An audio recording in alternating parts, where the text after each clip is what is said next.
उत्तराखंड में जल्द होगी चारधाम यात्रा की शुरुआत। तैयारियों को पूरा करने और व्यवस्थाओं का स्थलीय निरीक्षण करने के सीएम धामी ने अधिकारियों को दिए निर्देश।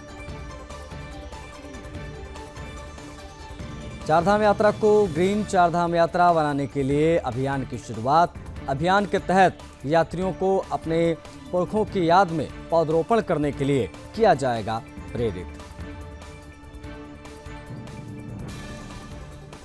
चंपावत के टनकपुर में आयोजित किए जा रहे पूर्णागिरि मेले का आज से होगा शुभारंभ।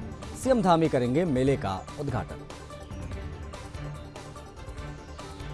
होली को लेकर अपने पैतृक गांव पहुंचे सीएम धामी, मां को रंग लगाया, होली का त्योहार मनाया, प्रदेशवासियों को दी बधाई। देहरादून में वनाग्नि से निपटने के लिए वन विभाग ने तेज की तैयारियों को लेकर बोले वन मंत्री सुबोध उनियाल। कहा, इस साल घटनाओं में कमी आई। देवभूमि में होली की धूम, हर ओर उड़े गुलाल। पर्वतीय क्षेत्रों में होली के चलते उत्तराखंड में आज भी सार्वजनिक अवकाश। प्रमुख स्थानों पर सुरक्षा को लेकर रखी जा रही है कड़ी निगरानी। उत्तराखंड में स्वास्थ्य सेवाएं दुरुस्त, सेवाओं को लेकर बोले चिकित्सा शिक्षा के निदेशक डॉक्टर आशुतोष सयाना। उत्तराखंड सरकार के पास पर्याप्त संख्या में हैं डॉक्टर्स। विकास नगर के रेस्टोरेंट में शरारती तत्वों ने लगा दी आग। आग लगने से जलकर राख हो गया रेस्टोरेंट। आरोपियों की तलाश जारी।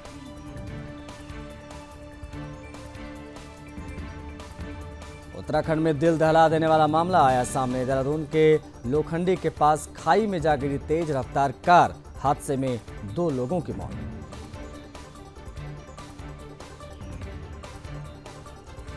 उत्तराखंड में मौसम ने फिर बदली करवट। लगातार बारिश के कारण एक बार फिर से तापमान में आई गिरावट। सभी अधिकारियों को अलर्ट मोड पर रहने के निर्देश।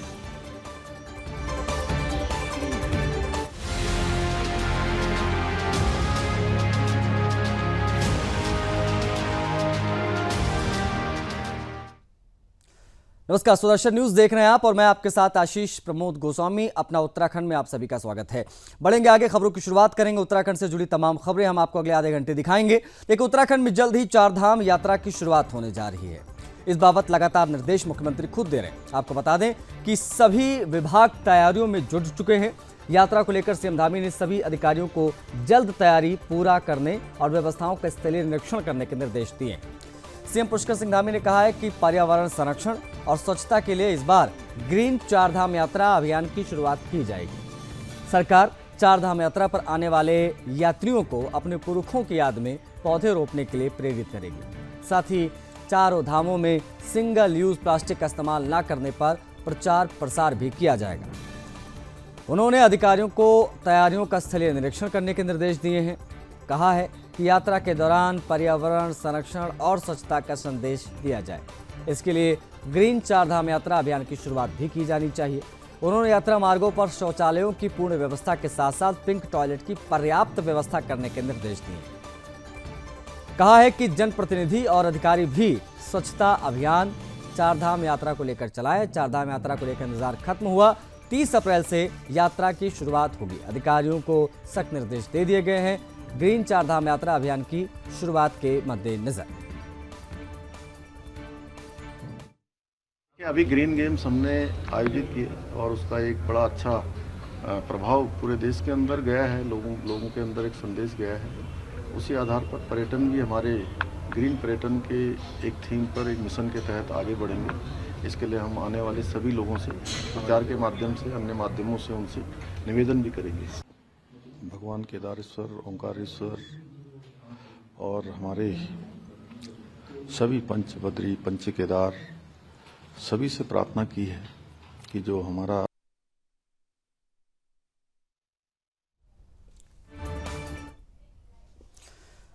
तो चारधाम यात्रा को लेकर अधिकारियों को लगातार निर्देश दिए जा रहे हैं। किस प्रकार की तैयारियां धरातल पर नजर आ रही है, जानने के लिए हमारे उत्तराखंड के ब्यूरो चीफ कृष्णा का हम रुख करेंगे, उनसे हम बातचीत करेंगे। कृष्णा, किस प्रकार की तैयारियां इस बार धरातल पर दिखाई दे रही हैं 30 अप्रैल से शुरू होने जा रही यात्रा को लेकर? बिल्कुल आशीष, देखिए 30 अप्रैल से चारधाम यात्रा जो है वो शुरू होने वाली है। सबसे पहले 30 अप्रैल को गंगोत्री और यमुनोत्री कपाट जो है वो पूजा अर्चना के बाद आम श्रद्धालुओं के लिए दर्शन के लिए खोल दिए जाएंगे। जिसके बाद अगर हम देखते हैं तो 2 मई को केदारनाथ और 4 मई को बद्रीनाथ के जी। कपाट खुलने के साथ साथ चारधाम यात्रा की पूर्ण रूप से शुरुआत हो जाएगी, जिसके लिए शासन प्रशासन ने तैयारियां जो है वो अभी से तेज कर दी है। क्योंकि पिछले वर्ष की हम बात करें तो तमाम तरीके की खामियां जो है वो चारधाम यात्रा की व्यवस्थाओं में रह गई थी, जिस व्यवस्थाओं को अभी से पूरा करने के लिए मुख्यमंत्री पुष्कर सिंह धामी ने खुद एक तरीके से मॉनिटरिंग शुरू कर दी है। उन्होंने कुछ दिन पहले सचिवालय में भी चारधाम यात्रा की तैयारियों की समीक्षा बैठक करी थी, अधिकारियों को तमाम दिशा निर्देश दिए थे, खासकर केदारनाथ के लिए, क्योंकि हर वर्ष देखते हैं कि जिस तरीके से श्रद्धालुओं की बहुत ही ज्यादा भीड़ जो है वो केदारनाथ में लगती है, तो उसका नियंत्रण करने के लिए किस तरीके से उसका मैनेजमेंट होगा, ज्यादा भीड़ एक तरीके से अनियंत्रित ना हो। क्योंकि पिछले वर्ष भी हमने देखा था कि तमाम एक तरीके से ट्रैफिक में भी लोगों को 8-8, 10-10 घंटे जो है वो धामों के पास ही वेट करना पड़ रहा था। तो ऐसी कोई भी दिक्कत इस बार किसी भी श्रद्धालुओं को ना हो, शासन प्रशासन ने तैयारियां जो है वो शुरू कर दी है। ट्रैफिक प्लान को लेकर भी तमाम एक तरीके से बैठकें जो है वो शासन प्रशासन के द्वारा की जा रही है और मॉनिटरिंग भी जो है वो ग्राउंड जीरो पर जाकर करी जा रही है। एक तरीके से एग्जाम्पल के तौर पर देखा जा रहा है कि अगर इस धाम पे या इस रोड पे ट्रैफिक ज्यादा लगता है तो किस ओर उसको डाइवर्ट किया जाएगा, क्योंकि ऋषिकेश ये काफी महत्वपूर्ण स्थान है। चारधाम यात्रा ऋषिकेश से शुरुआत होती है, ऋषिकेश से ही एक तरफ जो है सभी श्रद्धालु गंगोत्री और यमुनोत्री की तरफ जाते हैं, तो दूसरी तरफ केदारनाथ और बद्रीनाथ के लिए जाते हैं। तो इस सभी व्यवस्थाएं जो है वो पूरा करने के लिए शासन प्रशासन जुट चुका है। अब आने वाले दिनों में बताएंगे जब यात्रा शुरू एक तरीके से होगी, ये व्यवस्थाएं किस तरीके से करी गई है, क्योंकि हर साल ही हम देखते हैं कि व्यवस्थाओं करने में शासन प्रशासन जो है वो तमाम लग जाते हैं, लेकिन जब चारधाम यात्रा में श्रद्धालुओं की भीड़ जिस तरीके से उमड़ती है तो उसमें कहीं हम्म बिल्कुल कुछ टेक्निकल ग्लिचेस हैं, हम एक बार फिर से कृष्णा से जुड़ेंगे। लेकिन जैसा कि वो जानकारी दे रहे थे कि किस प्रकार से तैयारियां जो हैं वो की गई हैं, कृष्णा इन सब के बीच में ज़रा परिवहन की क्या व्यवस्था है वो समझाइए। क्योंकि कहा गया कि एक ग्रीन कार्ड चाहिए होगा, जो अपने अपने व्हीकल से जा रहे हैं, वो किस प्रकार की ग्रीन कार्ड की बात हो रही है। दूसरी, क्या कुछ अस्थायी या स्थायी बस स्टैंड वगैरह भी बनाए जा रहे हैं क्या? क्योंकि बड़े पैमाने पर लोग पहुंचते हैं इन दौरान और इन चीज़ों की कमी की वजह से आमतौर पर दिक्कतें लोगों को भी फेस करनी पड़ती हैं। बिल्कुल आशीष, देखिए अगर हम ग्रीन कार्ड की बात करते हैं तो उत्तराखंड के अलावा जो अन्य राज्यों से कमर्शियल व्हीकल आते हैं, यानी कि जो भी व्यक्ति अगर टैक्सी से दर्शन करने के लिए उत्तराखंड आता है तो उसको एक ग्रीन कार्ड जारी किया जाता है आरटीओ की तरफ से। ग्रीन कार्ड का मतलब है उसको अपने सभी डॉक्यूमेंट जो है वो ऑनलाइन या ऑफलाइन, वो दोनों के माध्यम है उसको ग्रीन कार्ड बनवाने का। अगर वो ऑफलाइन करवाता है तो उसको अपनी गाड़ी की आरसी बुक, इंश्योरेंस और पॉल्यूशन के साथ साथ ड्राइविंग लाइसेंस जो है वो परिवहन विभाग आरटीओ दफ्तर में जो है वो जमा करवाना पड़ेगा, जहां से उसको एक ग्रीन कार्ड बना के दिया जाएगा। फिर कहीं पर भी एक तरीके से कोई चेकिंग होती है तो वो ग्रीन कार्ड दिखाएगा तो उसको आगे जाने दिया जाएगा, यानी कि उस व्यक्ति को पहले ही वेरीफाई कर लिया जाएगा कि उसकी गाड़ी के कागज पूरे हैं या नहीं है। क्योंकि हर वर्ष देखते हैं तमाम फिटनेस के बगैर भी गाड़ियां आती है जो एक तरीके से पहाड़ों पर जाकर हादसों का शिकार होती है। तो हादसे रोकने के लिए सरकार ने ये कदम उठाया है। दूसरा, श्रद्धालु के लिए भी रजिस्ट्रेशन जो है वो एक तरीके से अनिवार्य रूप से रखा गया है। हर वर्ष की तरह इस वर्ष भी श्रद्धालुओं को जो है वो उत्तराखंड की टूरिस्ट वेबसाइट पर जाके अपना चारधाम यात्रा के लिए रजिस्ट्रेशन जो है वो करवाना पड़ेगा, जिसकी प्रक्रिया जो है वो शुरू हो चुकी है। क्योंकि हमने पिछले वर्ष भी देखा था कि तमाम रजिस्ट्रेशन को लेकर भी काफी बाधाएं लोगों को आई थी। 2-2, 3-3 दिन जो है उनको वेट जो है उत्तराखंड में रहकर ही दर्शन करने के लिए करना पड़ रहा था। तो इस वर्ष शासन ने जो है वो पहले से ही ऑनलाइन प्रक्रिया के माध्यम से जो है वो रजिस्ट्रेशन शुरू कर दिया गया है। अगर 10 अप्रैल की बात करें, 10 अप्रैल से ऑफलाइन रजिस्ट्रेशन भी जो है श्रद्धालु जो है वो तमाम जगहों पर उत्तराखंड में जो चारधाम यात्रा के रजिस्ट्रेशन काउंटर बनाए गए हैं वहां पे अपना रजिस्ट्रेशन करवा सकते हैं। इसको लेकर देखिए मुख्यमंत्री पुष्कर सिंह धामी ने स्पष्ट आदेश दे दिए है कि किसी को भी किसी प्रकार की दिक्कत ना हो, क्योंकि लास्ट बार काफी खामियां जो है वो हमको देखने को मिली थी। क्योंकि इस वर्ष जो है ऐसी दिक्कत ना हो, इसके लिए मुख्यमंत्री पुष्कर सिंह धामी ने जो है वो खुद एक तरीके से मॉनिटरिंग इसकी संभाल ली है और यात्रा के लिए वो अभी से ही समीक्षा बैठक करने लग गए हैं ताकि किसी प्रकार की दिक्कत ना हो आने वाले दिनों में। आती अच्छा, इन सब के बीच में अब आपने बात कृष्णा रजिस्ट्रेशन की, तो ये रजिस्ट्रेशन के जो ऑफलाइन काउंटर्स हैं ये कहाँ बनाए गए हैं? ये क्या हरिद्वार और ऋषिकेश में ही है या किसी और जगह पर बनाए गए हैं जहाँ पर लोग जाकर अपना ऑफलाइन रजिस्ट्रेशन करा पाए? और कितने फीसदी, अगर हम इसको डिवाइड करें तो कितने फीसदी ऑनलाइन और कितने फीसदी ऑफलाइन रजिस्ट्रेशन हो रहे हैं इस बार? बिल्कुल, देखिए फिलहाल जो है वो ऑनलाइन रजिस्ट्रेशन की प्रक्रिया चल रही है। अगर हम ऑफलाइन रजिस्ट्रेशन की बात करते हैं तो उसकी प्रक्रिया 10 अप्रैल से जो है वो शुरू करी जाएगी। अगर हम देखते हैं तो ऋषिकेश, हरिद्वार के साथ साथ श्रीनगर, पौड़ी गढ़वाल ऐसी तमाम जगहों पर जो है वो रजिस्ट्रेशन काउंटर बनाए गए हैं जो नजदीकी एक तरीके से धाम के पास की अगर हम बात करते हैं तो सभी जगह पर रजिस्ट्रेशन काउंटर जो है वो लगाए गए हैं। अगर किसी व्यक्ति ने अपना रजिस्ट्रेशन आने से पहले नहीं करवाया है या वो रास्ते में नहीं करवाता है, तो धाम के आसपास भी रजिस्ट्रेशन काउंटर जो है वो सरकार द्वारा बनाए गए हैं और वहाँ पे हर वर्ष एक तरीके से बनते हैं, तो उन पे रजिस्ट्रेशन जो है वो सभी श्रद्धालुओं का करा जाएगा। क्योंकि सरकार पहले से ये करती है कि ऑनलाइन रजिस्ट्रेशन जो है वो श्रद्धालुओं की हो जाए, जिससे कि एक आंकड़ा उनको पता लग जाए कि इस डेट में इतने श्रद्धालु आ रहे हैं, ताकि व्यवस्था उस अनुसार हो पाए। अब ऑफलाइन रजिस्ट्रेशन की प्रक्रिया भी एक तरीके से आसान तो होती है, लेकिन उसमें काफी ज्यादा भीड़ भी होती है, तो सरकार भी एक तरीके से अनकंट्रोल उनके लिए ट्रैफिक उत्तराखंड में हो जाता है, तो सभी लोगों को एक तरीके से दिक्कतों का सामना भी करना पड़ता है। तो सरकार सभी से यही निवेदन करती है कि अपना आने से पहले जो है वो ऑनलाइन रजिस्ट्रेशन बिल्कुल करवाएं, ताकि उनको भी एक तरीके से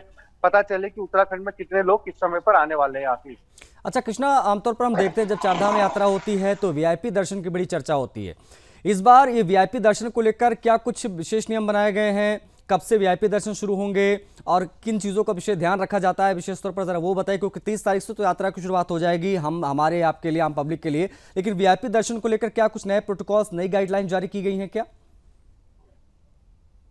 देखिए, वीआईपी अगर हम प्रोटोकॉल की बात करते हैं तो हर वर्ष की तरह शुरुआती कुछ दिनों में जो है वो वीआईपी दर्शन जो है वो प्रतिबंध उस पर लगाया जाता है, क्योंकि भीड़ किस तरीके से शुरुआत में आती है, तो आम श्रद्धालुओं की एक तरीके से सहूलियत देखते हुए ये फैसला लिया जाता है। फिलहाल इस वर्ष वीआईपी दर्शन का किस तरीके से प्रोटोकॉल रहेगा उसकी कोई गाइडलाइंस अभी नहीं आई है। उम्मीद जताई जा रही है कि जब चारधाम यात्रा शुरू होगी उससे 2-4 दिन पहले एक तरीके से आंकड़ा देखा जाएगा श्रद्धालुओं का कि कौन से दिन कितने श्रद्धालु आ रहे हैं, क्योंकि शुरुआती रुझान में हम देखते हैं कि लाखों की संख्या में रोजाना जो है वो श्रद्धालु उत्तराखंड पहुंचते हैं, तो उनका लिहाज रखते हुए उसकी तर्ज पर जो है वीआईपी दर्शन नहीं अलाउड होते हैं शुरुआती 15-20 दिनों में। क्योंकि पिछले वर्ष भी हमने देखा था कि भीड़ जिस तरीके से अनकंट्रोल हो रही थी, सभी धामों में एक तरीके से दर्शन के लिए ही लोगों को 10-10 घंटे लाइन में खड़ा रहना पड़ रहा था, तो उसको देखते हुए वीआईपी दर्शन जो है वो 1 महीने के करीब जो है बंद रहे थे। लेकिन इस वर्ष देखना होगा चारधाम यात्रा शुरू होने से पहले सरकार और बद्री केदार समिति जो है वो क्या फैसला लेती है वीआईपी प्रोटोकॉल पर, क्योंकि वीआईपी प्रोटोकॉल भी एक तरीके से सरकार के लिए बहुत महत्वपूर्ण हो जाता है कि कई राज्यों के मुख्यमंत्री आते हैं और उम्मीद जताई जा रही है कि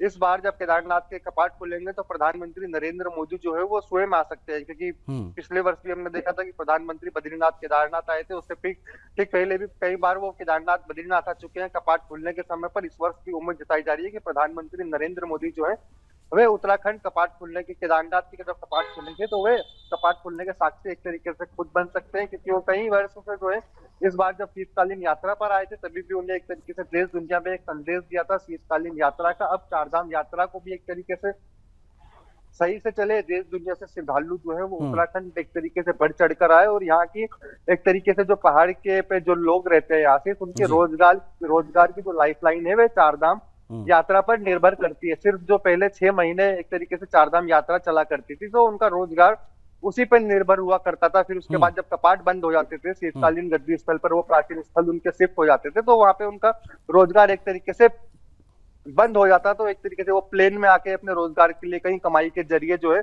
वो दूसरे प्रदेशों में जाके या अन्य जिलों में जाकर उसके अवसर तलाशते थे। लेकिन अब शीतकालीन यात्रा भी जिस तरीके से उत्तराखंड के मुख्यमंत्री पुष्कर सिंह धामी के नेतृत्व में जो है वो शुरू करवाई गई है, तो उससे एक अच्छा खासा रिजल्ट भी जो है इन दिनों देखने को मिल रहा है। शीतकालीन यात्रा पर भी अब सभी श्रद्धालु आ रहे हैं और चारधाम यात्रा में अब ग्रीष्मकालीन के जो दर्शन शुरू होंगे उसमें तो हर वर्ष की तरह लाखों की संख्या में श्रद्धालु आते हैं, लेकिन अब शीतकालीन यात्रा में भी जो है वे लाखों की संख्या में श्रद्धालु अब तक दर्शन कर चुके हैं। क्योंकि महज हमने देखा है कि कुछ ही दिनों में जिस तरीके से प्रधानमंत्री भी मुख्यमंत्री पुष्कर सिंह धामी का निमंत्रण और आमंत्रण स्वीकार करते हुए वे उत्तराखंड में शीतकालीन यात्रा पर आए थे। उन्होंने यहाँ से एक संदेश दिया जिसका देश दुनिया में एक अलग ही संदेश गया और एक तरीके से उजागर भी हुआ और सभी को पता चला कि शीतकालीन यात्रा उत्तराखंड में चल रही है, तो लोग शीतकालीन यात्रा पर भी अब बढ़ चढ़कर आ रहे हैं। लेकिन अब चारधाम यात्रा की जो है वो ग्रीष्मकालीन चारधाम यात्रा शुरू होने वाली है, जिसको लेकर हमेशा ही शासन प्रशासन जो है वो तैयार रहता है और उन्होंने तैयारियां जो है वो अभी से शुरू कर दी है ताकि आने वाले दिनों में किसी प्रकार की कोई दिक्कत ना हो। चाहे हम बात करें परिवहन विभाग की, चाहे हम बात करें पर्यटन विभाग की, बद्री केदार समिति की, तो ऐसे में सभी ने अभी से तैयारियां अपनी शुरू कर दी है। चाहे हम बात करें केदारनाथ के जो गौरीकुंड से लेकर केदारनाथ मंदिर तक का पैदल पड़ाव पड़ता है 22 किलोमीटर का, उस पे भी तमाम, जब लास्ट ईयर जो है वो बारिश से काफी हुई थी तो काफी जगह से सड़क जो है वो टूटी हुई है, तो उसको बनाने का कार्य भी जो है वो विभाग द्वारा शुरू कर दिया गया है। क्योंकि उसमें काफी दिक्कतें दिखती थी, क्योंकि अधिकतर श्रद्धालु आशीष हम देखते थे वो पैदल ही माध्यम से जाते हैं। नहीं, क्योंकि ये गोरीकोट बेहद से आगे महत्वपूर्ण, ये जो कृष्णा आपने बेहद महत्वपूर्ण विषय रेज किया है कि जो सड़कों के मरम्मत का कार्य है उसको किस प्रकार से समय से दुरुस्त करने के लिए मुख्यमंत्री ने निर्देशित किया, जरा ये भी बताइएगा। साथ साथ में जो घोड़े खच्चर चलते हैं इनका स्वास्थ्य परीक्षण बड़ा जरूरी होता है, क्योंकि हमने कई तस्वीरें ऐसी देखी है जहां पर उनको पीने का पानी तक नहीं मिलता, बहुत प्रकार की सिचुएशन जो है उनको भी फेस करनी पड़ती है। उसके लिए भी क्या कोई विशेष मुहिम चलाई है मुख्यमंत्री ने या कोई निर्देश दिए हैं? इस बाबत भी मैं आपसे बात करूंगा, चर्चा करूंगा। हेली सेवाओं को लेकर जो कालाबाजारी होती है उस पर भी आपसे बात होगी, लेकिन आप बने रहेगा हमारे साथ कृष्णा। कुछ ग्राफिक्स हैं वो हम तमाम दर्शकों को दिखा देते हैं, एक बार फिर से हम लौटेंगे। 30 अप्रैल को खुलेंगे गंगोत्री यमुनोत्री मंदिर के कपाट, जैसा कि अभी कृष्णा ने भी बताया हमारे सहयोगी ने। 2 मई को केदारनाथ धाम के कपाट खुलेंगे, तो तारीखें नोट कर लीजिए। साथ साथ में 4 मई को बद्रीनाथ मंदिर के कपाट खोले जाएंगे और ये भी चर्चा हो रही है कि प्रधानमंत्री भी पहुंच सकते हैं इस दौरान। देखिए, चारधाम यात्रा के दौरान पहला दर्शनीय तीर्थ स्थल है यमुनोत्री गंगोत्री। ये चारधाम यात्रा में दूसरा तीर्थ स्थल है जिसको 30 तारीख को जो है कपाट खोल दिए जाएंगे। यहाँ पर लोग दर्शन करने पहुंच सकते हैं। केदारनाथ मंदिर देश के 12 ज्योतिर्लिंगों में से एक है, बड़ी विख्यात मान्यता है। चारधाम यात्रा में अंतिम मंदिर बद्रीनाथ मंदिर है जहां पर आप पहुंच पाएंगे। तारीखें हम लगातार आपको बता रहे हैं। चारधाम यात्रा के दौरान का पहला दर्शनीय स्थल यमुनोत्री हो या फिर अंतिम बद्रीनाथ धाम, यहाँ पर किस प्रकार से आप पहुंच सकते हैं, इसके बारे में क्या तारीखें हैं वो हम आपको बता रहे हैं। अब हम लौटेंगे एक बार फिर से चर्चा पर। हमारे जो ब्यूरो चीफ है कृष्णा वो हमारे साथ लगातार बने हुए। कृष्णा, जहां से मैंने अपनी बात खत्म की थी मैं चाहूंगा वहीं से आप उठाएं और जरूर बताइए कि सड़कों का चौड़ीकरण करना हो उसको लेकर क्या निर्देश दिए गए हैं और वो काम अभी धरातल पर कहां पहुंचा है, क्योंकि 1.5 महीने का समय बचता है। दूसरी चीज ये कि घोड़े खच्चरों की जो मैंने बात की उनका स्वास्थ्य परीक्षण किस प्रकार से, इसको लेकर क्या इस बार अलग हम देखेंगे?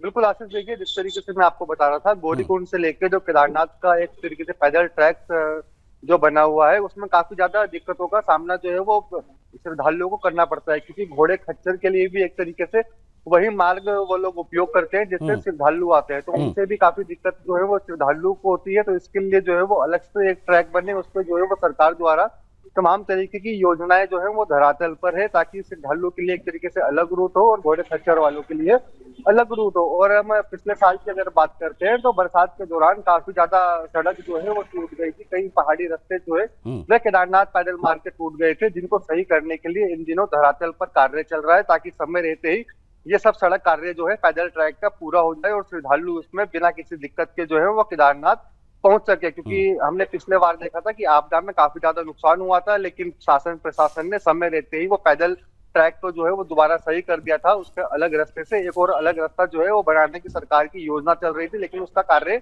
अभी धरातल पर है। इसके साथ ही अगर हम बात करते हैं घोड़े खच्चर वालों के परीक्षण की, तो उनका भी एक तरीके से प्रशिक्षण बहुत जरूरी हो जाता है, मेडिकल चेकअप। क्योंकि कई बार हम देखते हैं कई घोड़े वाले ऐसे होते हैं जो अपनी अस्वस्थ व्यवस्था में भी जो है वो घोड़े वाले को चलाते हैं, मजबूरी उनको जो है वो जबरदस्ती खींच कर कई पैदल ट्रैक जो है 22 किलोमीटर का वो उसको लेके जाते हैं, फिर लेके आते हैं। तो तमाम तरीके की उनमें दिक्कत भी होती है। कई घोड़े वाले जो है वो अपना संतुलन खो बैठते हैं, जिनके एक तरीके से घोड़े स्वस्थ नहीं होते हैं, तो हादसों का शिकार भी इसमें कई लोगों को अपनी जान भी गंवानी पड़ती है। तो सरकार हमेशा ही घोड़े वालों पर बिल्कुल ये एक संवेदनशील विषय भी है, लेकिन सबके बीच में कृष्णा छोटा सा जवाब आपका चाहूंगा क्योंकि समय सीमित है।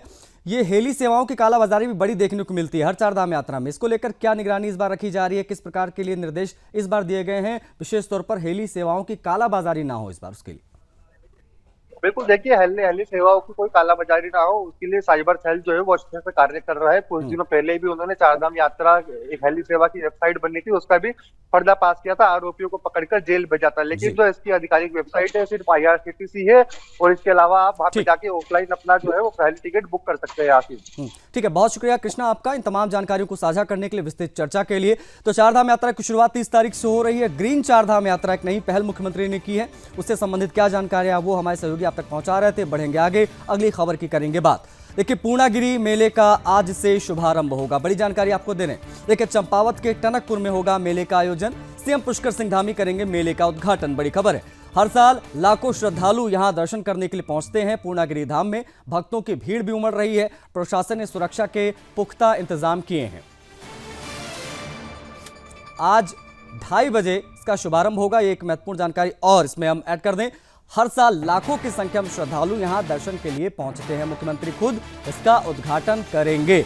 बड़ी जानकारी पूर्णागिरी मेले से संबंधित। आज दोपहर 2:30 बजे इसका शुभारंभ होगा। 1 घंटे के बाद चंपावत के टनकपुर में ये मेले का आयोजन हो रहा है। उद्घाटन मुख्यमंत्री पुष्कर सिंह धामी करेंगे। लाखों की संख्या में हर वर्ष लोग यहां पहुंचते हैं। इस बार भी लोगों के पहुंचने का सिलसिला लगातार जारी और उद्घाटन मुख्यमंत्री पुष्कर सिंह धामी के करकमलों से दोपहर 2:30 बजे।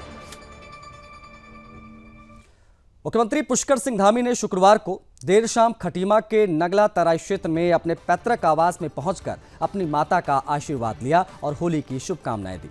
इस दौरान मुख्यमंत्री धामी के पहुंचने पर स्थानीय जनप्रतिनिधियों और कार्यकर्ताओं ने फूल और स्मृति चिन्ह देकर उनका स्वागत अभिनंदन किया। मुख्यमंत्री पुष्कर सिंह धामी ने भी होली के अवसर पर उपस्थित सभी स्थानीय लोगों को होली की बधाई दी, उनके साथ होली खेली। इस दौरान मुख्यमंत्री ने थारू जनजाति की ओर से होली के अवसर पर किए जाने वाले लोक नृत्य में भी भाग लिया। होलियारों के साथ उन्होंने होली का आनंद लिया। इस दौरान सीएम धामी ने समस्त प्रदेशवासियों को होली पर्व एवं फूलदेई पर्व की शुभकामनाएं दी। उन्होंने कहा, होली हमारी संस्कृति का एक सौहार्दपूर्ण पर्व है जो हमारी संस्कृति में छुपे सौहार्द और एकता को प्रदर्शित करता है।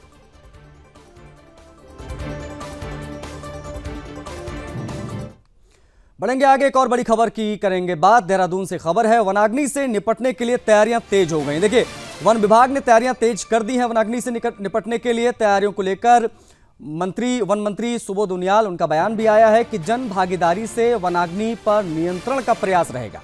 इस साल घटनाओं में कमी आई। सुबोध उनियाल ने कहा, पंचायतों को भी बनाया जा रहा है इसमें सहभागी। आपदा प्रबंधन विभाग भी इसमें सहयोग कर रहा है। 4800 फायर वॉचर्स की तैनाती भी की जा रही है। वन मंत्री ने सुबोध उनियाल ने अपने बयान में तमाम जानकारियां साझा की। वन अग्नि की घटनाओं को रोकने के लिए, उस पर काबू पाने के लिए पंचायतों को भी इसमें सहभागी इस बार बनाया जा रहा है। आपदा प्रबंधन विभाग भी इसमें सहयोग कर रहा है। जो फायर वॉचर्स हैं उनकी तैनाती की संख्या 5000 के आसपास है, 4800। ये भी एक जानकारी इस खबर से संबंधित। सबसे हमारी सरकार आई, हम लोगों ने ज्यादा फोकस किया है जन सहभागिता पे। जिस तरह आम जन की सहभागिता से आप फॉरेस्ट फायर को कम करने में सफल हो, और इसका नतीजा भी है कि अगर आप देखेंगे 21, 22, 23, 24, 25 में विगत सालों के मुकाबले नुकसान कम हुआ है। और इसमें पहली बार हम लोगों ने जिलाधिकारी की अध्यक्षता में जिले में भी एक समिति बनाई है जो इसकी मॉनिटरिंग का काम करती है, और आपदा प्रबंधन मद से पहली बार फॉरेस्ट फायर को रोकने के लिए, कम करने के लिए पैसा दिया गया। मैन पावर भी जिला प्रशासन से पहली बार उपलब्ध हुई और साथ साथ व्हीकल्स भी हमें मिले हैं जो पहले नहीं मिल पाते थे। इसके अलावा जो आपने देखा 4800 से ज्यादा फॉरेस्ट फायर वॉचर्स लगा के इस पर कंट्रोल करने का प्रयास करते हैं। और आपका, क्योंकि पिछली बार बिनसर में एक बड़ी गंभीर घटना हुई थी, कुछ फायर वॉचर्स के दुखद निधन हुआ था, तो उनके परिवार को किस तरह से एक सांत्वना मिल सके, इस बार हम लोगों ने जो 5 लाख का बीमा था उसको बढ़ा के 10 लाख करने का काम किया है। पेरोल के दाम जो है 10 रुपए कर दिए हैं, ताकि गांव के लोग आजीविका से जोड़ने के लिए पेरोल को कलेक्ट करके, जब कलेक्ट करेंगे तो निश्चित रूप से आखिरी घटनाओं में कमी आएगी। इसके साथ साथ जो हमारे हॉट स्पॉट थे, हमने 452 ऐसी जगह चिन्हित करके वहां पर फॉरेस्ट फायर मैनेजमेंट कमेटी ग्राम प्रधान की अध्यक्षता बनाई है, जिसमें ग्राम प्रधान इसके अध्यक्ष होंगे, महिला मंगल दल, युवक मंगल दल और ग्राम सभा, वन पंचायत के सरपंच के साथ साथ आपके रेवन्यू विभाग और वन विभाग के कर्मचारी इसके सदस्य होंगे। वन विभाग का कर्मचारी सचिव होगा और इनको 30,000 रुपया इंसेंटिव दे रहे हैं, तत्काल अगर कोई आवश्यकता पड़े तो वो काम प्रारंभ कर सके। इसके अलावा हमने पहली बार एक इसको लेकर के जो इंटीग्रेटेड, इसको लेके जो वाइल्ड लाइफ और फॉरेस्ट फायर दोनों को लेके एक टोल फ्री मोबाइल नंबर भी जारी किया है, और integrated command and control centre पहली बार मॉनिटरिंग के लिए ये हम लोगों ने इस बार राज्य बनाया है, ताकि लगातार इसकी मॉनिटरिंग होती रहे। और साथ ही साथ हर सब डिवीजन में ये भी पहला है कि इंसेंटिव्स रिस्पांस टीम का गठन किया है, ताकि एसडीएम की अध्यक्षता में, ताकि एसडीएम भी इसकी मॉनिटरिंग करते रहे। और एक निर्णय और पहली बार लिया है कि हमने पीसीसीएफ रैंक के अधिकारियों को 13 के 13 जनपदों में एक पीसीसीएफ रैंक का अधिकारी नोडल अफसर के रूप में भेजने का काम किया, ताकि वो लगातार मॉनिटरिंग करने के साथ साथ अपने अनुभव का भी फायदा दे, और क्योंकि बहुत पीसी से रैंक के अधिकारी है तो सभी अधिकारियों को लेके मॉनिटरिंग करने का काम करें जिससे बात होली की करेंगे, हरिद्वार की करेंगे। देखिए, देवभूमि में होली की धूम दिखाई दी। हरिद्वार में हर ओर उड़ा गुलाल। जी हां, पर्वतीय होली के चलते आज सार्वजनिक अवकाश भी है वो उसकी जानकारी देंगे। हरिद्वार में रंगों में सराबोर होकर लोग झूमते दिखाई दिए, एक दूसरे को रंग गुलाल लगाकर शुभकामनाएं दी। उत्तराखंड में धूमधाम से होली का पर्व मनाया जा रहा है। सुरक्षा के पुख्ता इंतजाम किए गए हैं। पुलिस प्रशासन अलर्ट है। प्रमुख स्थानों पर सुरक्षा बढ़ाई गई है, निगरानी जारी है। पर्वतीय क्षेत्रों में आज होली मनाई जा रही है। तस्वीरें लगातार आ रही, वो भी हम आपको बता रहे हैं। हरिद्वार में किस प्रकार से लोग झूमते नजर आए, ये तस्वीरें भी साझा कर रहे हैं आपसे। प्रमुख स्थानों पर सुरक्षा बढ़ाई गई है। निगरानी जो है वो भी पुलिस प्रशासन के द्वारा रखी जा रही है, की जा रही है। एक दूसरे को रंग गुलाल लगाकर सब होली मना रहे हैं, होली की बधाई एक दूसरे को दे रहे हैं। उत्तराखंड में धूमधाम के साथ मनाई जा रही है होली। उत्तराखंड में डॉक्टरों की मौजूदगी और स्वास्थ्य सेवाओं को लेकर चिकित्सा शिक्षा के निदेशक डॉक्टर आशुतोष सयाना का बयान सामने आया है, जिसमें उन्होंने जानकारी दी। बताया कि उत्तराखंड सरकार के पास पर्याप्त संख्या में एमबीबीएस डॉक्टर उपलब्ध हैं। ऐसे में अब सरकार विशेष चिकित्सकों की संख्या बढ़ाने की तैयारी कर रही है। इसके लिए राज्य सरकार राज्य के मेडिकल कॉलेजेस में विशेषज्ञ चिकित्सकों को तैयार करने के लिए पाठ्यक्रम की संख्या बढ़ा रही है। उन्होंने कहा कि जब राजकीय कॉलेजों से विशेषज्ञ चिकित्सक राज्य को मिलेंगे तो हमारे दूर दराज के ऐसे क्षेत्रों में जहां इसकी ज़रूरत है वहां आसानी से उपलब्धता हो सकेगी। देखिए, जो है रुद्रपुर मेडिकल कॉलेज में जहाँ तक चिकित्सालय की बात है, वहाँ पे 500 बेड हमारे तैयार हो चुके हैं। और मेडिकल कॉलेज जहाँ पर जो है पढ़ाई होती है, हमारे लैब होते हैं, जहाँ पे छात्रावास है, जहाँ पे जो है लाइब्रेरी होती है, वो वाला परिसर जो है हमारा थोड़ा सा पीछे चल रहा था। लगभग 40% जो है करीब करीब जो है निर्माण कार्य पूरा हो चुका है। मुझे लगता है 2025 में हम जो है आवेदन कर लेंगे, और मुझे लगता है कि एक वर्ष में जो है लगता है कि जो है हमारे जो है उत्तराखंड राज्य के जो भी जो है मेडिकल के सेक्टर में जाना चाहते हैं, डॉक्टर बनने का जिनका सपना है, उनको और भी अधिक अवसर मिल सकेंगे। चलिए, इस खबर के साथ अपना उत्तराखंड में फिलहाल के लिए इतना ही। मुझे आज्ञा दीजिए। जय हिंद।